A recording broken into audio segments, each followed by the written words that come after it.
अस्सलाम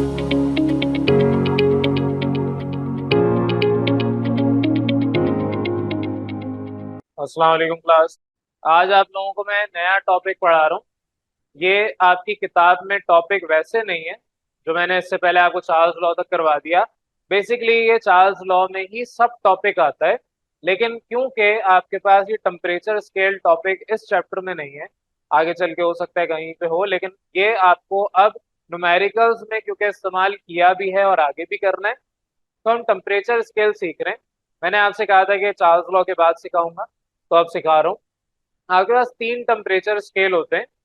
डॉक्टर के पास जाएंगे, वो आपका बॉडी टेम्परेचर मेजर करेंगे, वो दो यूनिट से मेजर करते हैं। आपको जो भी बताएं, एक यूनिट डिग्री सेंटीग्रेड या जिसको हम डिग्री सेल्सियस भी कहते हैं, दूसरी degree Fahrenheit. Normal body temperature जब हम मेजर करते हैं डिग्री फ़ारेनहाइट में, वो अराउंड 98 समथिंग होता है। और नॉर्मल बॉडी टेम्परेचर अगर हम डिग्री सेंटीग्रेड में या डिग्री सेल्सियस में मेजर करते हैं तो वो अराउंड 36 पॉइंट समथिंग होता है, 36-37 के दरमियान। तो ये दो यूनिट्स नॉर्मली डॉक्टर्स वगैरह आपको बताते हैं कि अगर किसी को बुखार है तो वो इन दो यूनिट्स में मेजर करके आराम से बता देंगे। लेकिन इंडस्ट्रियली आप लोगों की ये दोनों यूनिट्स इस्तेमाल नहीं होती। इंडस्ट्रियली आपकी केल्विन तीसरी यूनिट इस्तेमाल होती है। वजह उसकी ये है कि आपका टेम्परेचर स्केल डिग्री सेंटीग्रेड और डिग्री फ़ारेनहाइट छोटा है। फॉर एग्जाम्पल, अगर मैं डिग्री सेंटीग्रेड में थर्मामीटर लेने जाऊं तो मुझे 100 से ज्यादा का नहीं मिलेगा। चले 100 से थोड़ा ऊपर चले जाएं, 150 तक मिल जाएगा। इससे ज्यादा ऊपर नॉर्मली मिलना मुश्किल है। और क्योंकि जो आपका डिग्री सेंटीग्रेड है या जो भी थर्मामीटर होगा, उसके अंदर जो लिक्विड होता है वो या तो अल्कोहल बेस्ड होता है या आपका मरकरी बेस्ड होता है।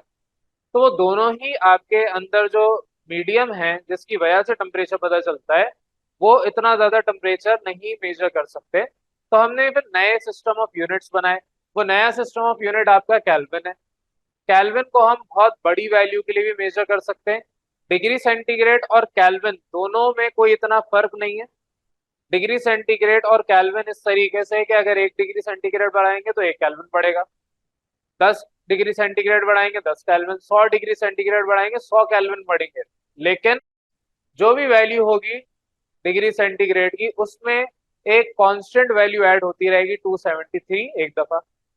तो अगर मैं 1000 डिग्री सेंटीग्रेड की बात कर रहा हूँ तो 1000 + 273 ये केल्विन की वैल्यू आ जाएगी। ये फॉर्मूला एक हमने बना लिया। तो केल्विन स्केल अगर हमें निकालना है और हमें डिग्री सेंटीग्रेड में वैल्यू गिवन है, तो वैल्यूज में ऐड कर दें तो आपके पास ये केल्विन में आंसर दे देगा। और इधर से ही अगर डिग्री सेंटीग्रेड चाहिए और केल्विन में वैल्यू है, तो ये 273 उधर भेज दें, तो डिग्री सेंटीग्रेड बराबर हो जाएगा केल्विन टेम्परेचर -273। लेकिन डिग्री सेंटीग्रेड और फ़ारेनहाइट में फर्क है।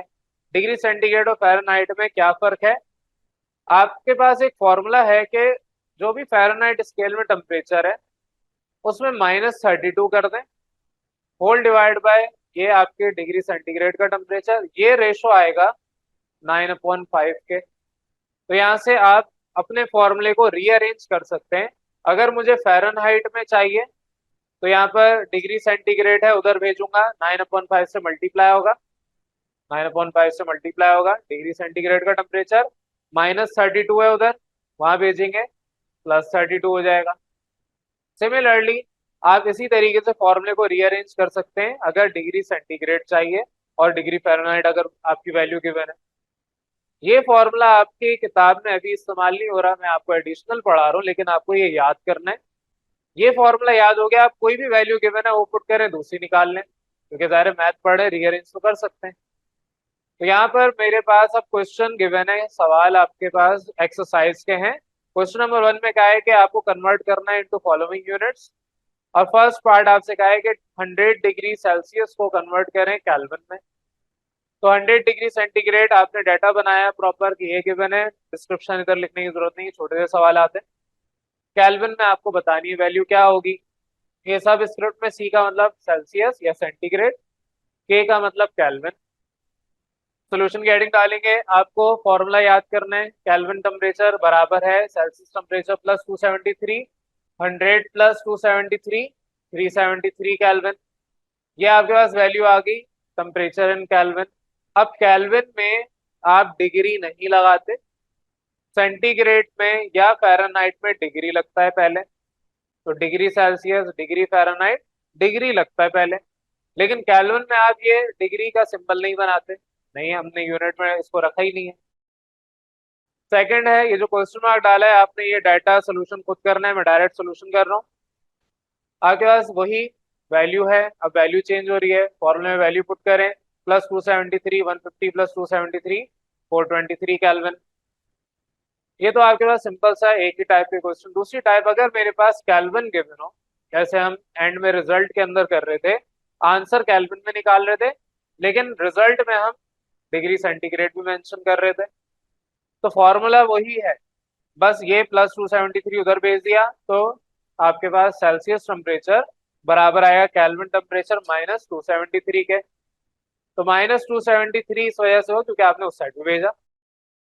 अब आप 780 वैल्यू पुट कर दें, टेम्परेचर इन केल्विन -273, आंसर आपके पास आ जाएगा 507 डिग्री सेल्सियस या डिग्री सेंटीग्रेड। इसी तरीके से ये वाला भी है 170 केल्विन। अब 170 केल्विन आपका जाहिर है माइनस होगा 273 से, आंसर आ जाएगा -103 डिग्री सेल्सियस या डिग्री सेंटीग्रेड। ये आपके सिंपल से क्वेश्चन से, जो कि क्वेश्चन नंबर 1 था आपकी एक्सरसाइज का।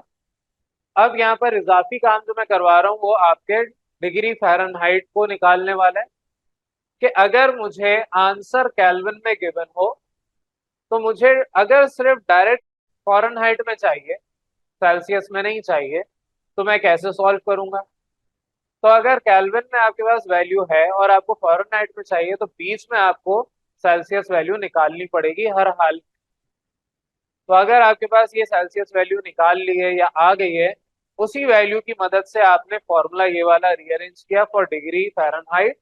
डिग्री फ़ारेनहाइट का फॉर्मूला क्या है, 9/5 टाइम्स सेल्सियस टेम्परेचर +32।